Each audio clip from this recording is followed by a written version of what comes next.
Hey, ladies and gentlemen, this is Carmine Sabia for Explain America, and there's some bad news for Hush Money District Attorney Alvin Bragg. Before we get started, please make sure you like, comment, share, and subscribe. Those little things really help us out, and they help our channel continue to grow.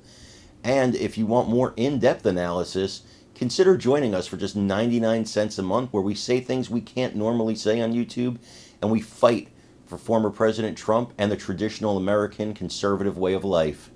So a lot of liberals, a lot of legal experts were looking at what the jury asked for clarification on after the jury instructions were given, and they're like, oh, huge victory for Alvin Bragg, right?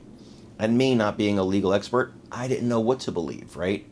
So last night I see one of the greatest legal minds in the world actually break down that what they asked for could be a massive red flag for Bragg and his case. It actually could show disunity over the charges and over the possible conviction of the former president. It can actually show that his witnesses have backfired spectacularly. Now, we're not saying it did.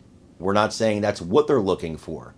But we're saying that is a possibility that it appears liberal media is just overlooking. So I want you to watch this report from one of the greatest legal experts in our time, and let me know what you think when you like, comment, share, and subscribe. Guys, take a look at this and leave your comments. Your thoughts? Well, Sean, as you've noted, we're all speculating here, but heck, there's nothing else to do. I'm surprised that some other networks have said, look, this is really great news that they sent this out. I got to tell you, as a criminal defense attorney, I would not view this as clearly good news for the prosecution. The only reason why a jury would send out a request to hear the instructions again is if there's a disagreement about what the instructions are.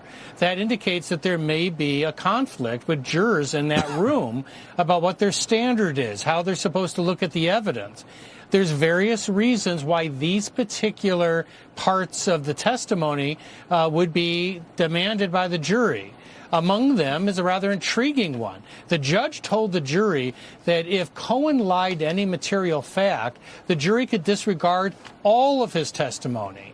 Now, he noted that that means that you have to look for corroboration of Cohen, because he is someone who obviously is not just a serial perjurer, but he's an accomplice.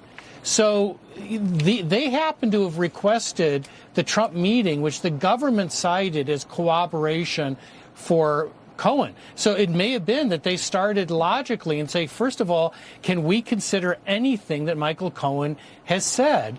And that would lead them to corroboration, which would lead them to the Trump Tower meetings. It would also lead them to the instruction.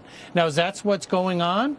Not necessarily. That's one possibility.